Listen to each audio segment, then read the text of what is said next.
Hi hello friends, പുതിയൊരു സ്റ്റോറിയിലേക്ക് എല്ലാവർക്കും സ്വാഗതം.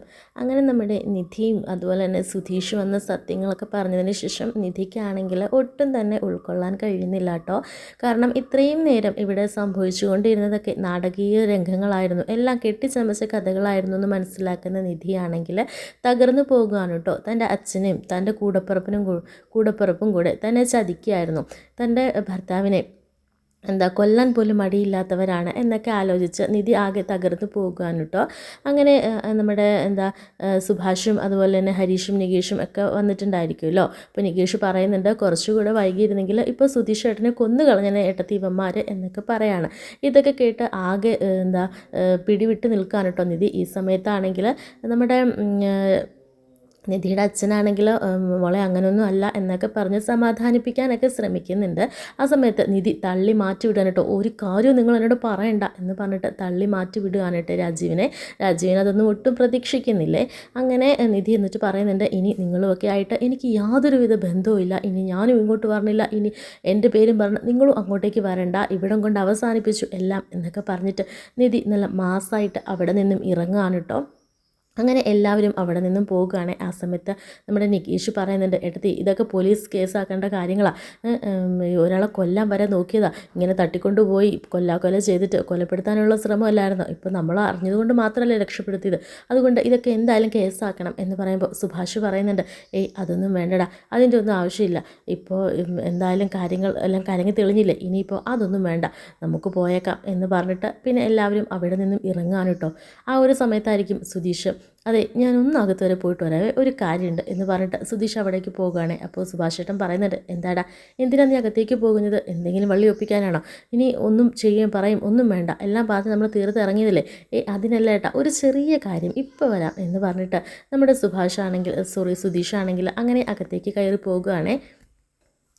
കയറി ചെന്നുടനെ തന്നെ നമ്മുടെ കിരണിനെ ആണെങ്കിൽ ശരിപ്പെടുത്തുന്നുണ്ട് കേട്ടോ.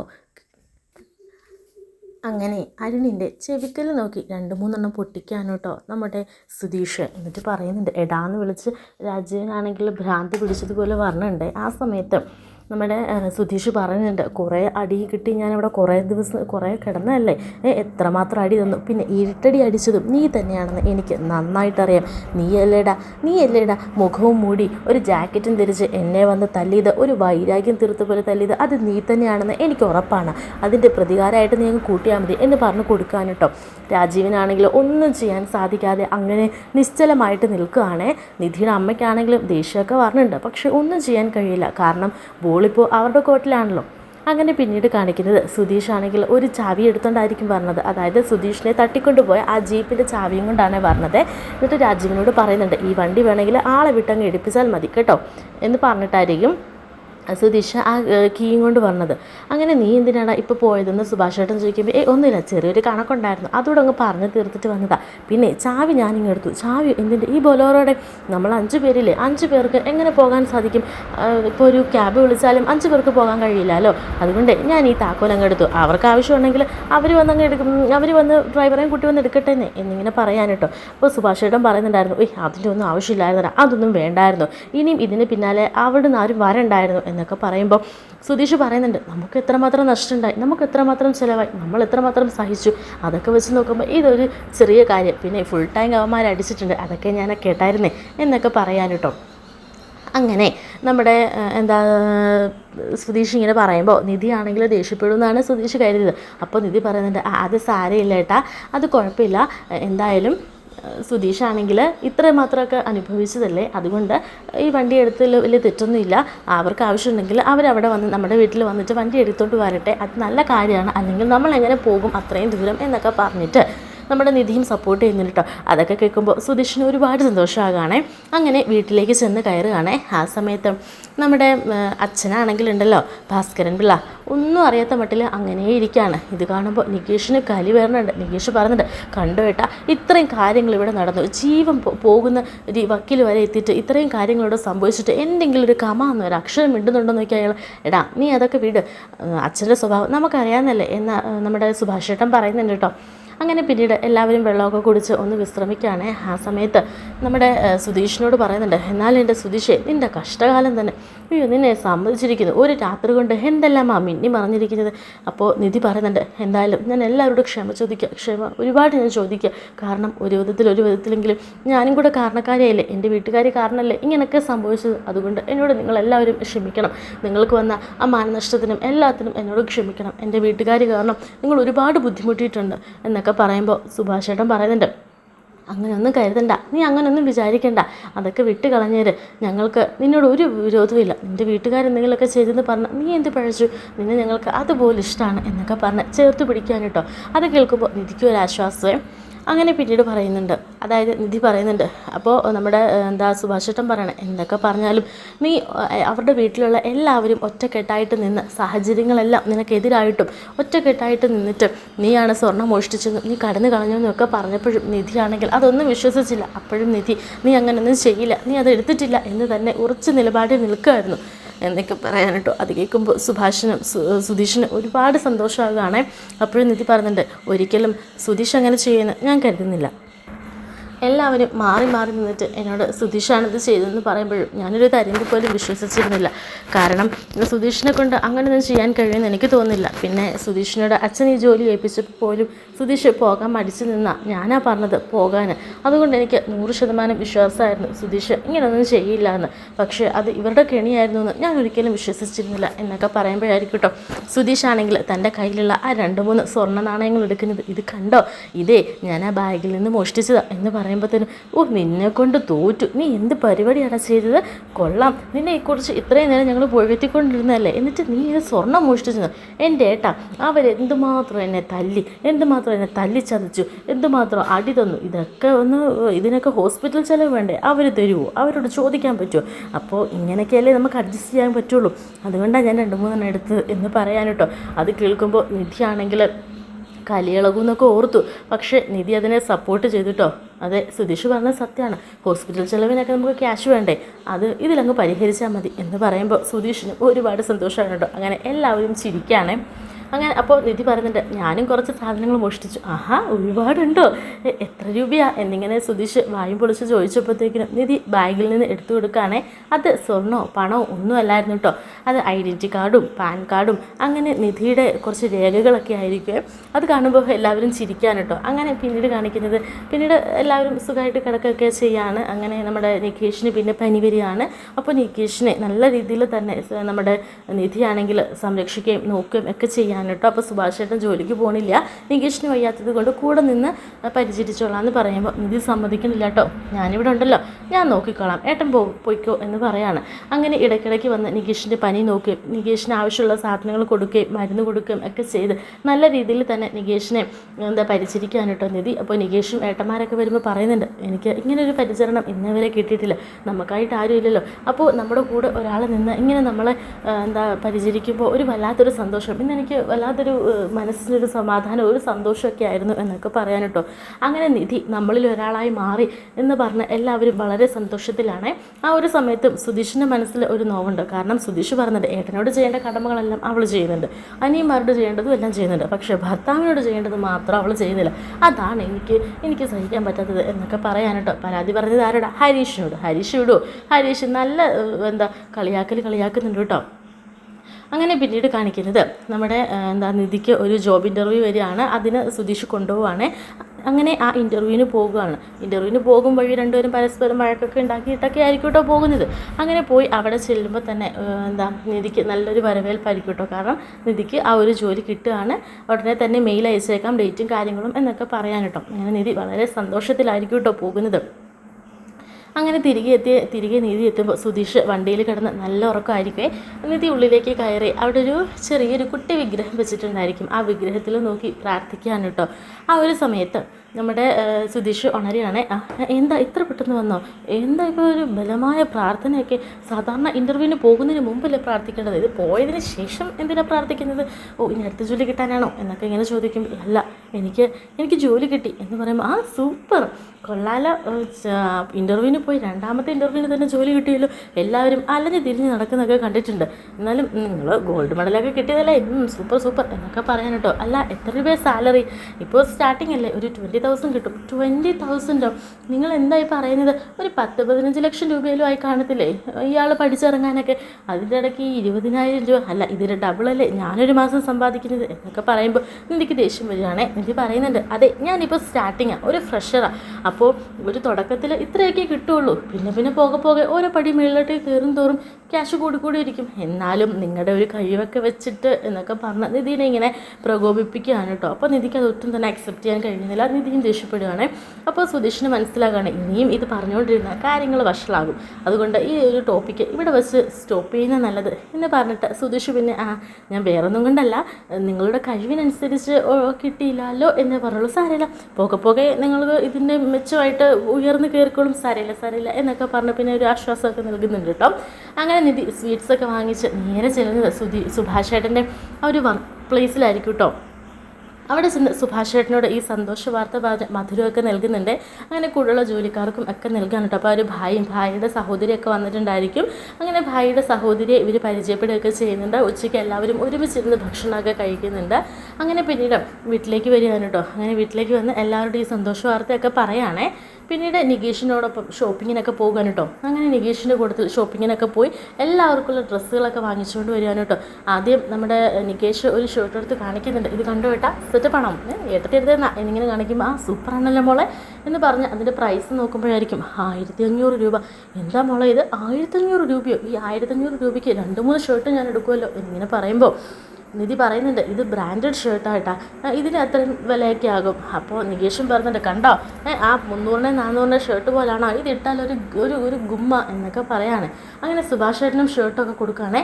അത് കാണുമ്പോൾ സുഭാഷ് ചേട്ടനും ഒരുപാട് സന്തോഷമാകാണ്. മോളെ ഇതിൻ്റെ ഒന്നും ആവശ്യമില്ലായിരുന്നു, നോക്കി 1600 രൂപ, ഈ പൈസയ്ക്ക് ഞാൻ 4-5 ഷർട്ട് എടുത്തതിനല്ലോ മോളെ, ഇതിൻ്റെ ഒന്നും കാര്യമില്ലായിരുന്നു, അതൊന്നും സാരമില്ല കേട്ടോ, എൻ്റെ ഒരു സന്തോഷത്തിന് എന്ന് പറഞ്ഞിട്ട് നമ്മുടെ ഹരീഷിനും കൊടുക്കാൻ കേട്ടോ. അപ്പോൾ ഹരീഷിന് കൊടുക്കുമ്പോൾ ഹരീഷിന് ഒരു ടീഷർട്ടായിരിക്കും, നീ കൂടുതലും ടീഷർട്ട്സ് അല്ല യൂസ് ചെയ്യാറ്, അതുകൊണ്ടാണെന്ന് പറഞ്ഞിട്ട് ഒരു ടീഷർട്ടൊക്കെ എടുത്ത് കൊടുക്കാൻ കേട്ടോ. അങ്ങനെ ഹരീഷ് ടീഷർട്ടൊക്കെ ഇട്ടിട്ട് എല്ലാവർക്കും ഒരുപാട് ഇഷ്ടപ്പെടുകയാണ്. എന്നിട്ട് അച്ഛൻ വരുമ്പോൾ അച്ഛനും ഒരു മുണ്ടും ഷർട്ടും ഒക്കെ കൊടുക്കുകയാണ്. ഭാസ്കരൻ പിള്ള വലിയ മൈൻഡ് കാണിച്ചില്ലെങ്കിലും കൊള്ളാം എന്നൊക്കെ പറഞ്ഞ് സന്തോഷത്തോടെ അത് വാങ്ങിച്ചുകൊണ്ട് പോകുകയാണ് കേട്ടോ. അപ്പോൾ നമ്മുടെ സുധീഷിന് മാത്രം കൊടുത്തിട്ടുണ്ടായിരിക്കില്ലേ. സുധീഷ് ഇതെന്താ മനഃപൂർവ്വം നമ്മൾ ഒഴിവാക്കിയതാണോ അതോ മറന്നുപോയോ എന്ന് പറഞ്ഞിട്ട് അല്ല എനിക്ക് എന്തെങ്കിലും പതിയെ പറയുന്നുണ്ടെങ്കിലും അതൊന്നും ഗവനിക്കാതെ അങ്ങനെ പോകുകയാണ് കേട്ടോ നമ്മുടെ നിധി. അങ്ങനെ റൂമിലേക്ക് ചെന്നതിന് ശേഷം 5 മിനിറ്റ് കഴിഞ്ഞിട്ട് ഒരു ഷർട്ടായിട്ട് വരികയാണ് കേട്ടോ. അങ്ങനെ ഒരു പിന്നിൽ പിടിച്ചിട്ട് വന്നിട്ട് ആ ഷർട്ട് കൊടുക്കുമ്പോൾ സൂപ്പർ, ഞാൻ ഓർത്തതേ ഉള്ളൂ, നീ എന്നെ മറന്നു പോയോ ഞാൻ ആലോചിച്ചു, എങ്കിലും സൂപ്പറാണ് കേട്ടോ, എനിക്ക് ഒരുപാട് ഇഷ്ടപ്പെട്ടു, എങ്ങനെ ഇത്രയും എൻ്റെ ടേസ്റ്റിനനുസരിച്ചുള്ള ഷർട്ട് നിധിക്ക് എടുക്കാൻ കഴിഞ്ഞേ എന്ന് ചോദിക്കുമ്പോൾ അത് നികേഷാണ് സെലക്ട് ചെയ്തത്, നികേഷാണ് പറഞ്ഞത് ഈ കളർ മതിയെന്ന്. അപ്പോൾ ഞാൻ എടുത്തു എന്നിങ്ങനെ പറയാൻ കേട്ടോ. അല്ല, ഇതിന് മാത്രം പൈസ ഇടുന്ന, അത് പിന്നെ അന്ന് സ്വർണ്ണം പണയം വെച്ചില്ലേ, അതിൻ്റെ ബാലൻസ് ക്യാഷ് കുറച്ചിൻ്റെ വില ഉണ്ടായിരുന്നു. ഇനിയിപ്പോൾ ജോലിക്കൊക്കെ പോകുമ്പോൾ ഒരുപാട് ഡ്രസ്സൊക്കെ വേണ്ടേ ഡെയിലി യൂസിന്, അതിന് വേണ്ടിയിട്ട് എന്താ വെച്ചിരുന്ന എന്നൊക്കെ പറഞ്ഞിട്ട് ഇങ്ങനെ കാണിക്കാൻ കേട്ടോ. അപ്പോൾ എല്ലാവർക്കും ഒരുപാട് സന്തോഷമാകുകയാണേ. ആ സമയത്ത് നാളെ തന്നെ ഞാൻ ഇട്ടുകൊണ്ട് പോകുന്നത് നികേഷ് പറയുമ്പോൾ വേണ്ട ഇനി ദീപാവലിയൊക്കെ അല്ലേ വരുന്നത്, അന്നങ്ങ് ഇട്ടാൽ മതി. അത് വരെ ഇത് വെച്ചുകൊണ്ടിരിക്കാൻ എനിക്ക് പറ്റില്ല, ദീപാവലി കേട്ടോ പുതിയത് വാങ്ങിച്ചു തരുമല്ലോ എന്നൊക്കെ പറയുമ്പോൾ എൻ്റെ ഏട്ടാ നീ ഇത് നാളെ തന്നെ ഇട്ടിട്ട് നോക്കും, എനിക്കിപ്പോൾ ജോലിയൊക്കെ ആയില്ലേ, ഇനിയിപ്പോൾ എല്ലാ മാസവും സാലറിയും കിട്ടും, അപ്പോൾ നിനക്ക് ഇഷ്ടപ്പെടുന്ന സാധനങ്ങൾ ഞാൻ വാങ്ങിച്ചു തരാം എന്ന് നിധി പറയാൻ കേട്ടോ.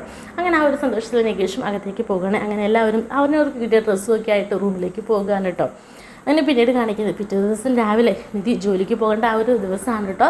അപ്പോൾ സ്വീറ്റ്സ് ഉണ്ടാക്കാനുണ്ടോ നമ്മുടെ സുഭാഷ് ചേട്ടൻ സ്വീറ്റ്സൊക്കെ കൊണ്ട് കൊടുക്കുകയാണ്. അത് തിന്നു കഴിയുമ്പോൾ ഒരുപാട് അത് കണ്ടു കഴിയുമ്പോഴത്തേനും എല്ലാവർക്കും ഒരുപാട് സന്തോഷമാണ്. അപ്പോൾ നമ്മുടെ ഹരീഷ് ചോദിക്കുന്നുണ്ട്, ഇതൊന്നും ഇവിടെ മുൻപൊന്നും ഞങ്ങളാരും കണ്ടിട്ടില്ല, നിധിക്ക് എല്ലാം സ്പെഷ്യലാണല്ലോ എന്ന് പറയുമ്പോൾ, അല്ലടാ ഇന്നൊരു സന്തോഷ ദിവസമല്ലേ, ആ കുട്ടി ആഗ്രഹിച്ചത് ആ കുട്ടിക്ക് കിട്ടുകയല്ലേ, അതിൻ്റെ ഒരു സന്തോഷമെന്ന് പറഞ്ഞാൽ സ്വീറ്റ്സൊക്കെ എല്ലാവർക്കും കൊടുക്കുകയാണേ. അപ്പോൾ അച്ഛനാണെങ്കിൽ തനിക്ക് കിട്ടിയ ആ മുണ്ട് ഷർട്ടും ഒക്കെ ഇട്ടുകൊണ്ടായിരിക്കും നടക്കുന്നത് ഭാസ്കരൻ. അത് കാണുമ്പോൾ നിധിക്കും ഒരുപാട് സന്തോഷമാകാണ് കേട്ടോ. നികേഷ് ഏട്ടത്തിക്കൊരു സർപ്രൈസ് വെച്ചിട്ടുണ്ടെന്ന് പറഞ്ഞ് പടക്കമൊക്കെ പൊട്ടിക്കാൻ കേട്ടോ. പടക്കം പൊട്ടിക്കുമ്പോഴായിരിക്കും നമ്മുടെ സുനന്ദയുടെ അമ്മ അവിടെ അതുവഴി വന്നിട്ട് എന്താണ് ഇവിടെ നടക്കുന്നത് എന്ന് പറഞ്ഞ് നാട്ടിലുള്ള അയൽവക്ക ചേച്ചിമാരൊക്കെ ഇങ്ങനെ കൂടി നോക്കുകയാണ്. ആ സമയത്ത് ഭാസ്കരൻ പിള്ള വളരെ സന്തോഷത്തിൽ ആ പുതിയ ഡ്രസ്സൊക്കെ ഇട്ട് തുള്ളിച്ചാടിയാൻ കേട്ടോ. എൻ്റെ മരുമകൾക്ക് ജോലി കിട്ടി, എല്ലാവരും നോക്ക്, എല്ലാവരും കാണടി, എൻ്റെ മരുമകൾക്ക് ജോലി കിട്ടി എന്നൊക്കെ പറഞ്ഞ് തുള്ളിക്കളിക്കുകയാണ്. ആ സമയത്ത് ചെറിയ രീതിയിൽ പടക്കം കയ്യിൽ വീണെന്ന് കയ്യൊന്ന് എന്താ സ്ക്രാച്ച് ആകുന്നൊക്കെ ഉണ്ട് കേട്ടോ. അപ്പോൾ നിധി ചോദിക്കുന്നുണ്ട് എന്താ പറ്റിയെന്നൊക്കെ ചോദിക്കുമ്പോൾ ഒന്നുമില്ല എന്ന് പറഞ്ഞ് തട്ടിക്കളയുന്നുണ്ട് കേട്ടോ.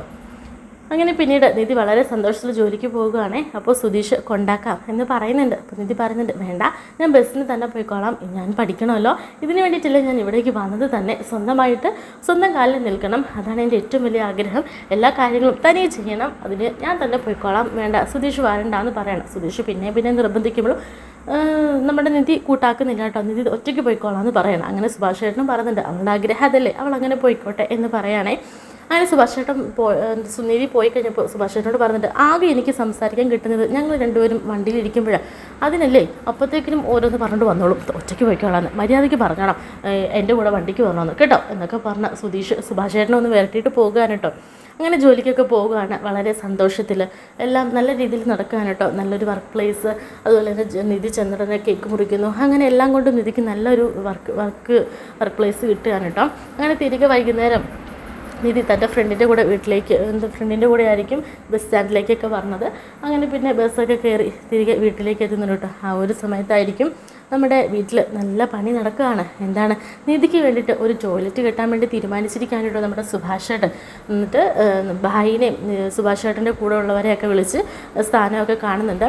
ആ സമയത്ത് നമ്മുടെ സുധീഷിന് വലിയ പ്ലാനിങ് ആണ്. സുധീഷ് പറഞ്ഞിട്ട് ഏട്ടാ വലിയൊരു ടോയ്ലറ്റ് ആയിരിക്കും കെട്ടേണ്ടത്, നല്ല നീളവും വലുപ്പവും ഒക്കെ വേണം, അതിനകത്ത് ഇരിക്കുമ്പോൾ തന്നെ നമുക്കൊരു രാജകീയ ഫീലായിരിക്കണം എന്നൊക്കെ പറയണം. അപ്പോൾ സുഭാഷ് ചേട്ടൻ പറഞ്ഞു വലുത് തന്നെയാണ് കെട്ടുന്നത്, നമുക്ക് നോക്കാം എന്നൊക്കെ പറഞ്ഞിട്ട് ഒരു തറക്കല്ലിടാൻ വേണ്ടിയിട്ട് നമ്മുടെ അച്ഛൻ്റെ ഇതൊക്കെ അച്ഛനോട് തറക്കല്ലൊക്കെ ഇടാൻ പറഞ്ഞാൽ തറക്കല്ലൊക്കെ ഇടിയിപ്പിക്കാനിട്ടോ. ആ സമയത്തായിരിക്കും നമ്മുടെ സുനന്ദയുടെ അച്ഛൻ അവിടേക്ക് പറഞ്ഞത്.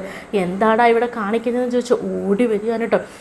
ഞാൻ സമ്മതിക്കത്തില്ല ഒരുത്തരം ഈ വീട്ടിൽ ഒരു തുരുമ്പ് അനക്കരുതെന്ന കോടതി ഉത്തരവ്. എന്നിട്ട് ഭായിയോടൊക്കെ പറയുന്നുണ്ട് നിങ്ങളും കൂടെ കേസിൽ പെടും, അതുകൊണ്ട് ഇതൊക്കെ സ്റ്റേ ചെയ്തിരിക്കുന്ന സ്ഥലമാണ് കോടതി, ഇവിടെ ഒരു സൂചിത്തുരും അനങ്ങാൻ സമ്മതിക്കത്തില്ല, ഒന്ന് പെയിൻ്റ് അടിക്കാൻ സമ്മതിക്കത്തില്ല, അതുകൊണ്ട് മര്യാദയ്ക്ക് ഈ കെട്ടും പാണ്ടമൊക്കെ എടുത്തുകൊണ്ട് പോയിക്കോണം, ഇവിടെ എന്ത് ചെയ്യാനാ എന്നിങ്ങനെ പറയുമ്പോഴത്തേക്കും അത് പിന്നെ ഇവിടെ ഒരു ബാത്റൂം കെട്ടാനാ, അല്ലാതെ വേറൊന്നുമല്ല, ഒരു ബാത്റൂം, ഇവിടെ ഒരു പെൺകുട്ടിയില്ലേ അവൾക്ക് ഒരു സേഫ്റ്റി ആയിട്ട് ബാത്റൂമിലും ടോയ്ലറ്റൊക്കെ യൂസ് ചെയ്യണ്ടേ, അതിന് വേണ്ടിയിട്ട് ഞങ്ങൾ കെട്ടുന്ന കൊണ്ട് പ്രശ്നമൊന്നും ഉണ്ടാക്കല്ല, വേറൊന്നും ഞങ്ങൾ ചെയ്യുന്നില്ല എന്ന് പറയുമ്പോൾ ആ ബാത്റൂം കെട്ടാനാ, അതിൻ്റെ ഒന്നും ഒരാവശ്യമില്ല, ഇവിടെ ഒരു സൂചിത്തുരും പനങ്കലെന്ന് പറയുമ്പോൾ ബാത്റൂം കെട്ടിപ്പടുക്കാനാ എൻ്റെ സ്ഥലത്തോ എന്നിങ്ങനെ ചോദിക്കുമ്പോൾ ഭാസ്കരമുള്ളൊക്കെ അങ്ങ് കലിയളകാണ്. ഭാസ്കരൻ വന്നിട്ട് പറയുന്നുണ്ട് നിൻ്റെ സ്ഥലം ഏത് സ്ഥലം, എൻ്റെ അച്ഛനും അമ്മയും എനിക്ക് നൽകിയ സ്ഥലം, എന്നിട്ട് കെട്ടിയ പെണ്ണിൻ്റെ സ്ഥലമാണെന്ന് പറഞ്ഞുകൊണ്ട് വന്ന് നാണമില്ലാതെ വിഴുങ്ങാൻ വേണ്ടി നിന്നോളും.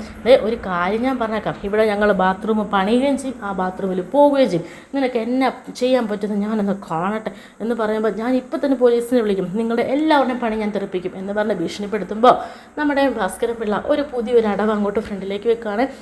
എന്നാൽ പിന്നെ ഞാൻ നേരെ വിടുക നിൻ്റെ മകളുടെ വീട്ടിലേക്ക്, സുനന്ദയുടെ വീട്ടിലേക്ക്, അവൾ അഡ്രസ്സൊക്കെ തന്നിട്ടാണ് പോയേക്കുന്നത്, അവിടെ ചെന്ന് നിൻ്റെ മകളും എൻ്റെ മകനും തമ്മിൽ പ്രേമിച്ച കാര്യങ്ങളും വിവാഹത്തിന് മുൻപ് എന്നെ ഒന്ന് കെട്ടണേ എന്നും പറഞ്ഞിട്ട് ഇവിടെ വന്ന് കരഞ്ഞ കാര്യങ്ങളും അങ്ങനെ സകല കാര്യങ്ങളും ഞാനങ്ങ് വിശദമായിട്ട് പറഞ്ഞേക്കാം. വേണമെങ്കിൽ ഞാൻ സുനന്ദനെ അവിടെ നിന്ന് കൂട്ടിക്കൊണ്ടും വരാം, എന്നിട്ട് സുഭാഷിനെ കെട്ടിച്ചും കൊടുക്കാം. ഇങ്ങോട്ട് കളിക്കാൻ വന്നാൽ ഞാൻ നല്ല നാറിയ കളി അങ്ങോട്ടും കളിക്കും എന്നുള്ള കാര്യം ഓർത്തോണേ എന്ന് പറയാൻ കേട്ടോ. ആ ഒരു വിരട്ടിൽ പേടിച്ചു പോകാൻ കേട്ടോ നമ്മുടെ സുനന്ദയുടെ അച്ഛൻ. എന്നിട്ട് പറയുന്നുണ്ട് ഞാൻ പറഞ്ഞാണെന്നറിയാലോ, ഞാൻ ഇപ്പം തന്നെ വണ്ടി വിടും സുനന്ദയുടെ വീട്ടിലേക്ക്, എന്നിട്ട് ആർഭാടമാക്കി നടത്തി മോളെ കെട്ടിച്ചയച്ചില്ലേ, ആ മോളെ കണ്ടേ ഞാൻ തിരിച്ചു വരുള്ളൂ, അതുകൊണ്ട് എന്നോട് കളിക്കാൻ നിൽക്കല്ലേ എന്നിങ്ങനെ പറയാൻ കേട്ടോ. ആ ഒരു കാര്യത്തിൽ നമ്മുടെ സുനന്ദയുടെ അച്ഛൻ ഒന്ന് വീണു പോകുകയാണോട്ടോ. തൻ്റെ മകളുടെ കാര്യമില്ലേ എങ്ങനെയെങ്കിലും ഇവിടുന്ന് കെട്ടിച്ചതല്ലേ, ഇനിയും തിരികെ കൊണ്ടുവരാമെന്ന് പറഞ്ഞാൽ അത് അസാധ്യമായ കാര്യമല്ലേ, അതുകൊണ്ട് സുരേന്ദ്രൻ അച്ഛൻ പിന്നെ എന്തെങ്കിലും ചെയ്യട്ടെ എന്ന് പറഞ്ഞിട്ട് ആ ഭാസ്കരൻ നായർ ഭീഷണിയിൽ അങ്ങനെ പോകുകയാണ് കേട്ടോ. ഇത് കാണുമ്പോൾ എല്ലാവർക്കും ഒരുപാട് സന്തോഷമാകുകയാണ്. എന്നിട്ട് മക്കളെല്ലാം കൂടെ പരസ്പരം പറയുന്നുണ്ട് ഇങ്ങനെ കൊണ്ട് ഇപ്പോഴെങ്കിലും ഒരു ഉപകാരമുണ്ട്, എന്തായാലും ഇങ്ങനെ ചെയ്തത് കൊള്ളാം, ഇങ്ങേർക്ക് അപ്പോൾ ബുദ്ധിയും വിവരമൊക്കെ ഇല്ലെന്ന് പറയുന്നതൊക്കെ വെറുതെ ഇങ്ങനെ കൊള്ളാം എന്നൊക്കെ പറയാൻ കേട്ടോ. അങ്ങനെ എല്ലാവരും പിന്നെ ആ പണി അങ്ങ് പൂർത്തീകരിക്കാൻ നോക്കുകയാണ്. അങ്ങനെ വൈകുന്നേരം ആകുമ്പോഴേക്കും നമ്മുടെ നിധി ഓഫീസ് വിട്ട് വരികയാണ്. ആ സമയത്ത് ടോയ്ലറ്റിൻ്റെ പണികളൊക്കെ നടക്കുമ്പോൾ ഇതെന്താ അപ്രതീക്ഷിതമായിട്ട് പെട്ടെന്നൊരു പണിയൊക്കെ എന്നിങ്ങനെ പറയുമ്പം അത് പിന്നെ വേറൊന്നും അല്ല മോളെ, 2-3 ദിവസം സൈറ്റിൽ ലീവാണ്. അപ്പോൾ പിന്നെ ഒരു ബാത്റൂം കെട്ടണമെന്ന് കുറേ നാൾ കൊണ്ട് ഞാനും ആഗ്രഹിക്കുന്ന, അപ്പോൾ പിന്നെ പണി അങ്ങ് പൂർത്തീകരിച്ചേക്കാമെന്ന് വിചാരിച്ചു എന്നൊക്കെ പറയണം. അങ്ങനെ പിന്നെ നിധി എല്ലാവർക്കും വന്ന് കോഫിയൊക്കെ എടുത്ത് കൊടുക്കുന്നുണ്ട്. അങ്ങനെ എല്ലാവരും സന്തോഷത്തിൽ നിൽക്കുകയാണേ.